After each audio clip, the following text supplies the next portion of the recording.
Happy Saturday, everybody. Every Saturday I take a deck that you guys vote here on YouTube for a run on the best of one ladder. And this week, Rakdos Aggro won the vote again. And so a couple weeks ago, I ran one that was running the Picnic Ruiners and such. And so if we compare it to that list, this one is dropping one Callous Sellsword. So just running only 3 of these instead of 4, because it's a little bit awkward when you have a whole bunch of flings in hand, but nothing to fling. We're dropping the 4 copies of the Picnic Ruiner, and instead we're running the Slickshot Show-off, which gets +2/+0 every time that you cast a non-creature spell, and which is what we got in Outlaws of Thunder Junction. We're ditching the 3 copies of the Mirror and Bane Splitters, which are the equipment, which work pretty well with the Picnic Ruiner to permanently increase its power above 4, so that it gets the double strike trigger. And so since we're not running that, it kind of makes sense to cut those. And then we're dropping the 1 copy of Antagonize and the 4 copies of the Blazing Crescendo, as well as the Case of the Crimson Pulse. So a lot of the dig in the deck, and instead going for the Ancestral Anger, which triggers a card draw, but it is at sorcery speed.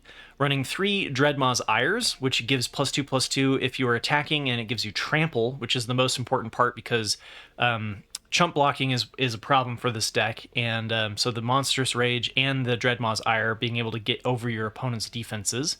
And then we're running 4 copies of Play with Fire, which helps us kind of with the Scry if we're going for direct damage to face, or just to have some early interaction against our opponent's blockers.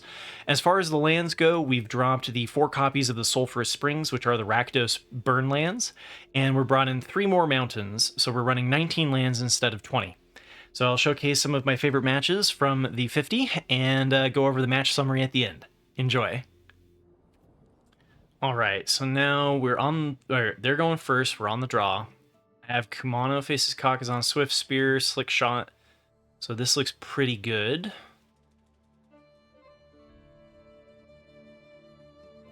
I wonder, I actually haven't sat down and thought it through of whether or not you should hold Kumano in this deck, because one of the things that is kind of awkward is playing Kumano faces Kakazan and then plotting the Slickshot Show-off on turn 2.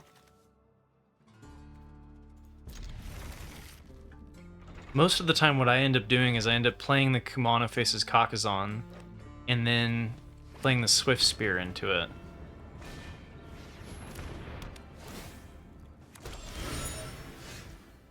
Ooh, especially with double Kumano, we can do Kumano, next turn we do Swift Spear plus another Kumano. But I do think that that's one of the lines that I need to think through for this deck, is whether or not it's actually worth doing Kumano on turn 1, or if we should just treat this as a Prowess. Because again, your turn 3 win goes Swift Spear, plots, Show Off, and then 3 combat tricks.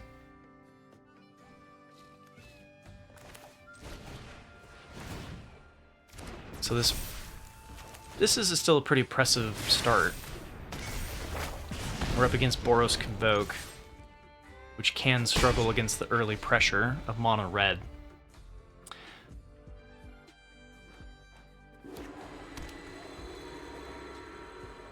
Let's see if they convoke. Okay, that's good. If they convoked into an answer, it could be a little bit awkward. This does negate my board pretty well. I think I'd rather... I guess I could go for the combat tricks. Like, we could just play the Slickshot Show-off and then Felonious Rage.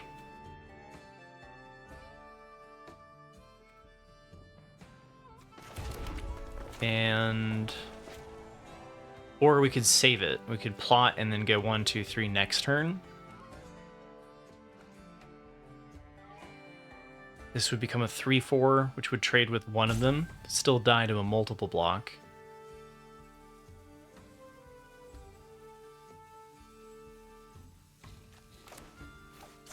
This way they could have removal for the Slickshot Show-off and not actually hit for enough. So I could see plotting there actually being right.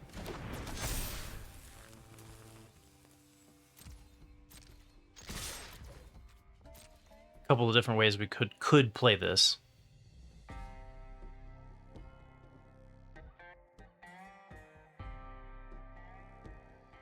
They should be playing around Monstrous Rage, which is a +3/+1.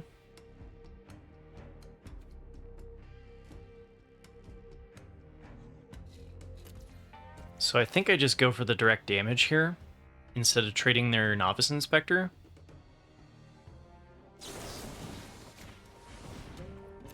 Because it hits for so much damage. And then, so they're functionally at 2 life. So if they do have removal for Slickshot Show-off with, like, Case of the Gateway Express, doesn't matter. Well, I guess we would be shy. I don't know. Maybe. So I could have plotted this and waited a turn. All right, we're not at risk of dying. So if they attack here, they just lose. Yeah, so that should just be game. And since it kind of came down to Slickshot Show-off being able to hit for lethal anyway, I probably should have plotted it and tried to kill them in 1 turn. All right, we've got Scamp, Swift Spear, Monstrous Rage, and Sellsword. We're on the draw. I think because of the haste on Swift Spear, I'm going to lead out with the Scamp.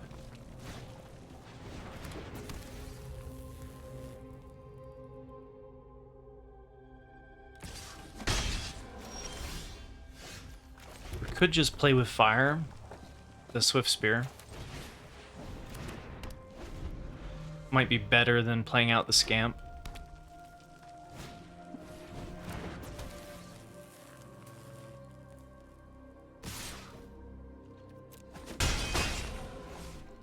Alright, they didn't have a pause there, so no Monstrous Rage. Plotting the Demonic Ruckus, okay. Do we go for direct damage? Let's see. Monstrous Rage on Cacophony Scamp is 8. Or, sorry, is 12. So we need to come up with 8 damage. I don't think we're going to be dead next turn.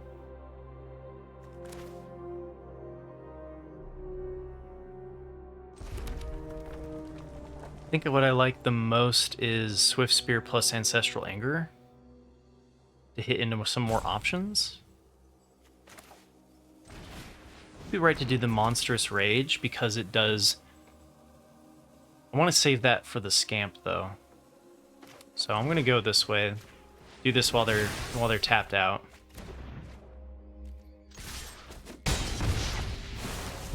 Okay. Decline.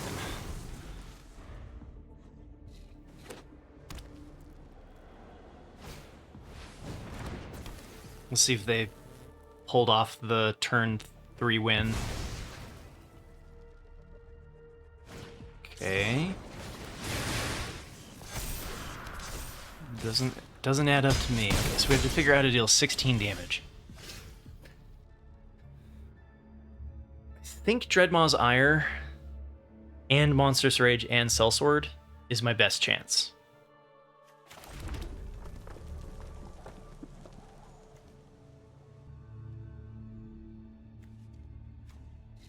Yeah, I think... Let's see, that's going to be +3, +5, so it hits for 12. And then the 2 from here, I think maybe we put him at 1? Let's see. 2, 3, 4, 5, 6. Oh, this does 18. This deals 3 damage, 3 times its power, so yeah, we win.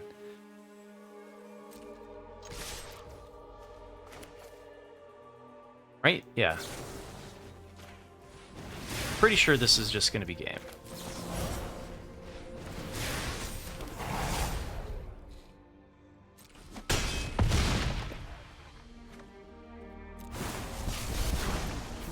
Fine.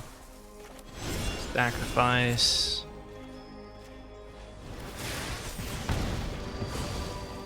Yeah, that's a good example of it dealing the 3 damage. 3 times the amount.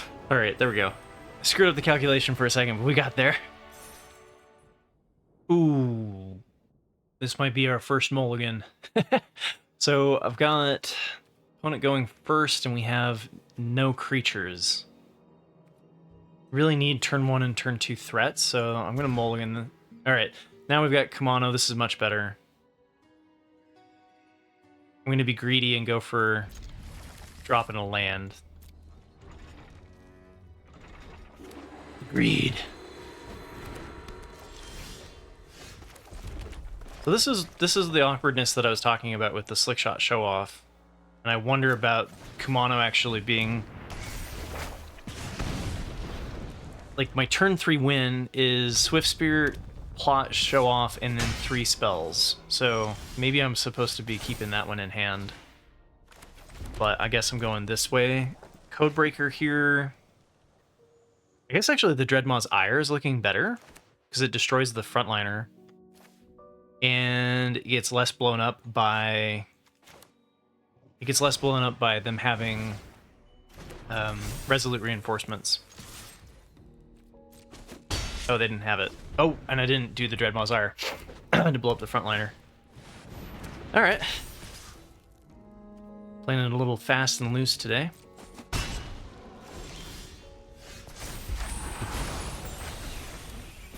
Well, this feels okay, though.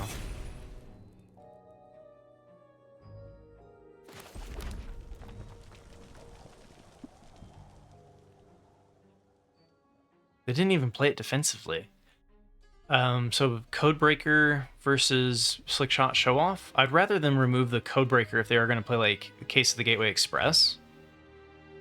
So I think it's just here since they had tapped the frontliner. If they hadn't tapped the frontliner, then I'd feel differently. And maybe it's right to get Swift Spear out of potential harm's way.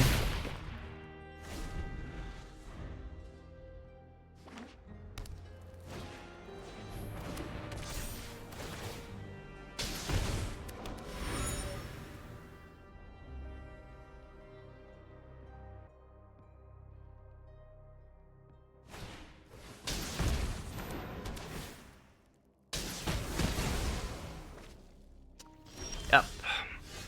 Because then I'd have a trample that didn't get killed by Case of the Gateway Express. So I screwed that up a little bit. And I didn't save my combat tricks for the round of destruction, but this right here is +4, so... They could have a shock, I guess.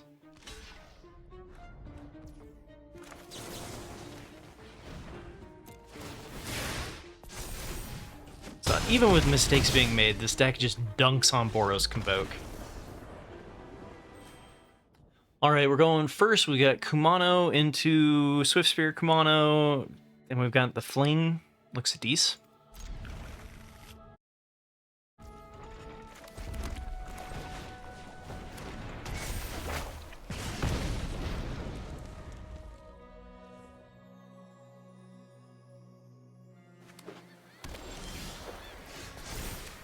Alright, so we'll go Swift Spear, play out another Kumano. Definitely not what Control wants to see.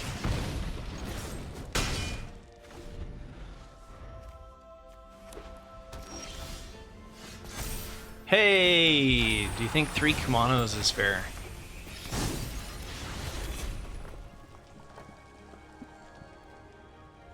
Guess I'll play the Kumano pre-combat. Get the pump on Swift Spear. They could have a get lost here, which would be kind of rough.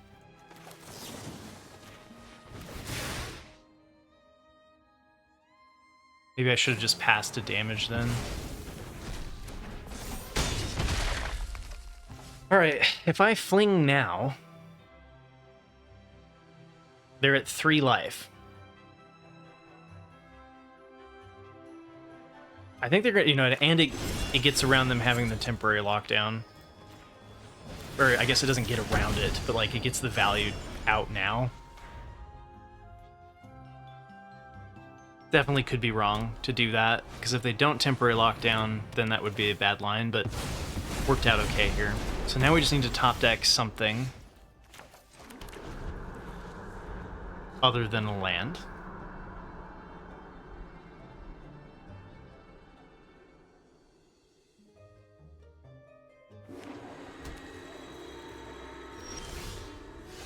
Right?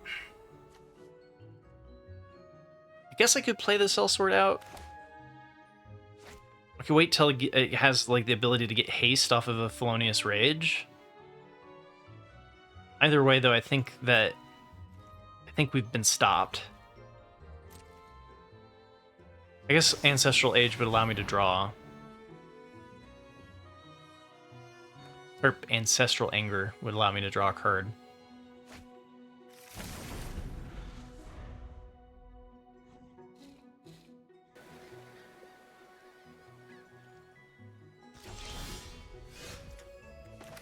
That's alright, here we go. No counterspell.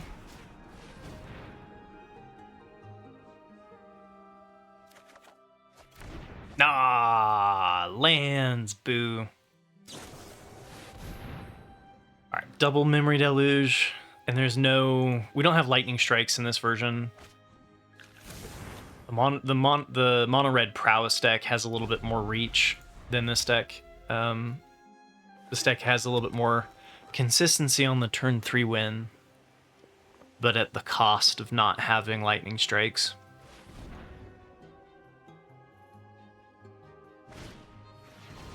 So at some point here, we've just decided that we've drawn too many lands.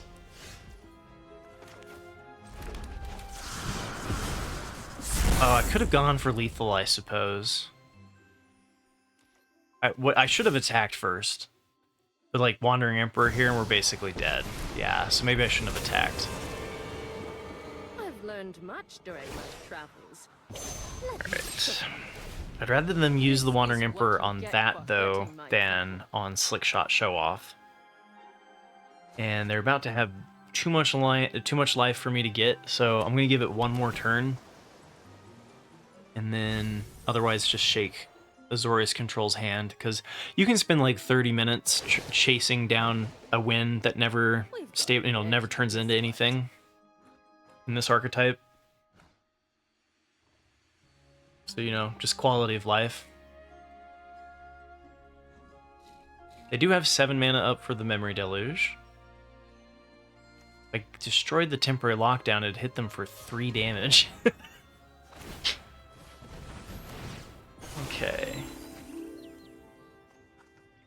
So, they must have an answer for the Slickshot Show-off. Let's see, Show-off. Yeah, and there's the land. Alright. Boom, boom, boom. Alright, we're going first. We've got Swift Spear into Codebreaker. We've got the Ancestral Anger. Most importantly, we have the threats. So that seems keepable. Now we could go Swift Spear into Ancestral Anger. Looks like we're up against probably... It's either Mono Blue Tempo or Simic Cookies. Hey, Dreadmaw's Ire destroying Ginger Brute looks pretty good here. I think I'm going to wait one more... Well, getting rid of their 1-drop if it is Mono Blue Tempo is rather important, because then they don't get their ninjutsu. So with that in mind, let's blow up their gingerbread.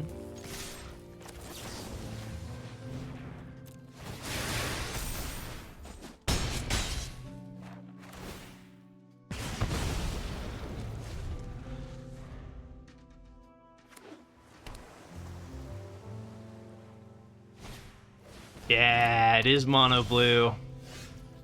Oh, I'm sorry. I'm sorry, Mono Blue Tempo.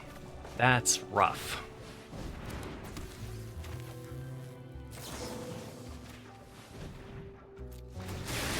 Yeah, GG. Alright, opponent is going first. We've got Kumano Slickshot, though. So again, Kumano, I guess we're just going to plot the Slickshot. Honestly, getting the 1 counter off of Kumano is not that big of a miss, right? It's much worse to play the Slickshot, hit for 2, and then have them kill the Slickshot, and you miss out on your big payoff, right?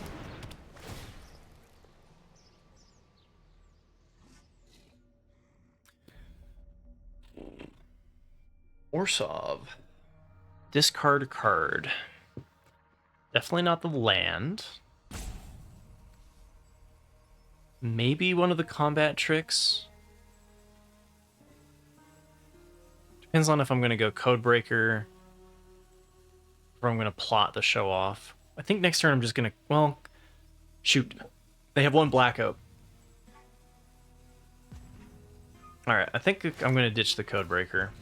I could definitely be wrong. Okay.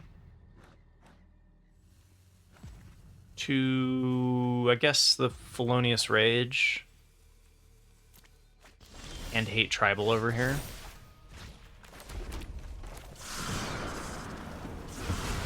Alright, how do I... So if I had played that out, I was nervous about removal. Oh, so this is just Orzhov Discard. Okay.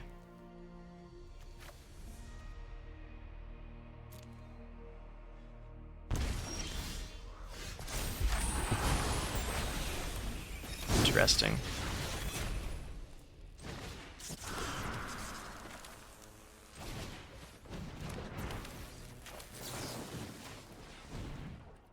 Oh, maybe I should have done the Dreadmaw's Ire.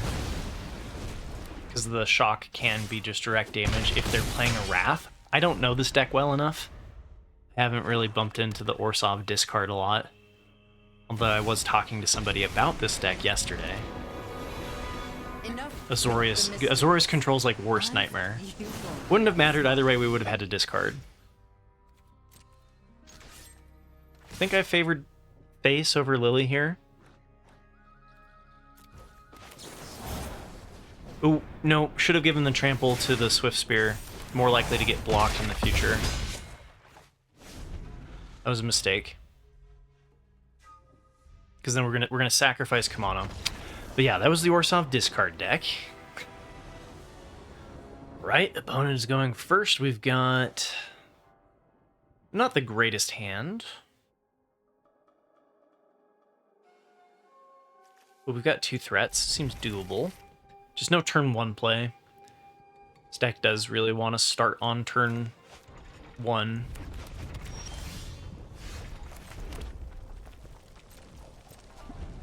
So we're going to probably plot the Slickshot Show-off. See, what are they doing? They're plotting a Slickshot Show-off, okay. We got the Mirror Match. We want to use this for removal then.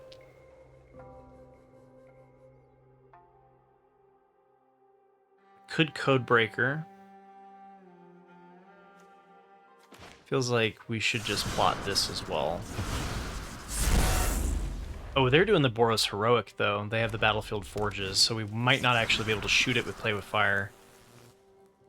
So maybe we actually don't because of Lauren's Escape. Depends on if they tap out. We could just be dead, too. You never know.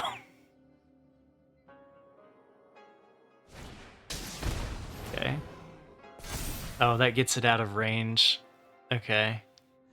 Maybe it was right to pass and do Play with Fire, but I still think that doesn't feel right. And they have the Lauren's Escape up.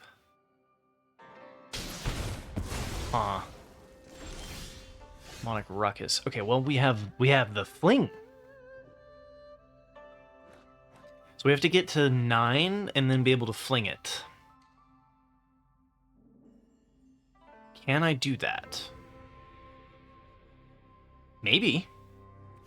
It's actually kind of close. Because each one of these is plus... Yeah, actually, I think it does work.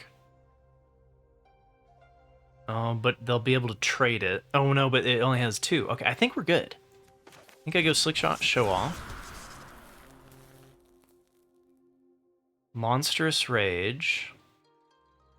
Ancestral Anger gives 3 damage, whereas Play with Fire does 4. So I'm pretty sure I'm going to go Monstrous Rage, Play with Fire or Dreadmaw's Ire, sacrifice it with Sellsword. Oh no, we do the Dreadmaw's Ire because it gives us more on the sack. Here it is.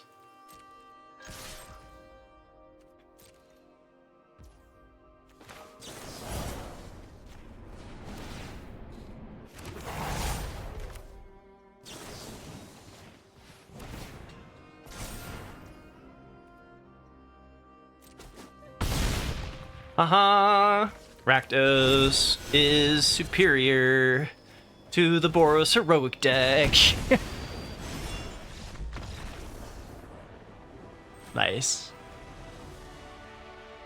See, that was a turn 3 win. You didn't even need anything other than the sellsword. Or anything, well, yeah, the sellsword, but Slickshot Show-off. Yeah, it's a fun deck. Thanks for watching to the end of the video. I hope you enjoyed it. The deck, as it was just a couple weeks ago, is still a lot of fun. So today we went 8-2. We had an 80% win rate, so we did hit a little bit of a hot streak. You know, nothing wrong with that. But the deck overall, 29 wins, 21, both positive on the play and on the draw. Felt pretty good. And then, you know, relatively quick games, was able to get the 50 matches in the 5-hour time frame. And it does well. You know, the meta spread feels good, right? I mean, it did well against mono red, against the other prowess decks. Obviously, depends on who has the play versus the draw. But sometimes you can outrace the prowess deck because you have the sacrifice with the fling. So you're like, you're giving up some things, but you're leaning more heavily into the turn 3 win, and so you can kind of get the edge on mono red. Azorius Control was fine unless they hit the temporary lockdown, and even then it was close. It usually comes down to top decks after that point. Absolutely slaughters Boros Convoke. Boros Convoke has a serious problem against it. Not particularly good against mono white. However, most of the games I played didn't hit Thalia, so I would have expected this to be a positive win rate for mono white, but I was able to win most of the games there. Did really well against the mono blue tempo deck, and then we hit into some smaller sample sizes, and nothing felt just like a complete slaughter. That, you know, the deck does struggle a little bit to the early interaction, so I think we were kind of lucky to not come up against a lot of mono black. And I do think that that's kind of one of the deck's weaknesses that wasn't captured here. So definitely gives another thumbs up, though. Both versions seem to be doing just about the same. One thing to note, though, is that the deck is streaky. You know, it's one, I played it for 3.5 hours, and the last 40 minutes was where it really kind of started playing well today. And it's not just because of being play and draw, it's really matchup dependent. But, you know, before that, I spent 2 hours coin flipping. So it kind of depends on how the matches are going to go. When you're up against mono red on the draw is always a tough one. And the deck, you know, the meta did feel more heavily teched against the mono red prowess deck. It's been out for a little bit, and so a lot of these matches against these multicolored control decks were able to control me well enough, and had enough early interaction. So it's definitely not guaranteed to have the best success, but I was able to use it to climb to hit the diamond. I did get 1 win away from diamond for a long time, though, so I switched over to the mono red prowess deck to get over the hump, to be fully transparent. So remember to click like and subscribe, and I do one of these every week. I did hear your guys' request for the Simic Cookies deck, or the Simic Affinity deck for artifacts, and so look for that one on Sunday. I'll be including it on the poll when I cover this week's meta breakers. So have a wonderful weekend, everybody, and catch you tomorrow for the meta breakers, and on Monday for the meta review. Take care, everyone.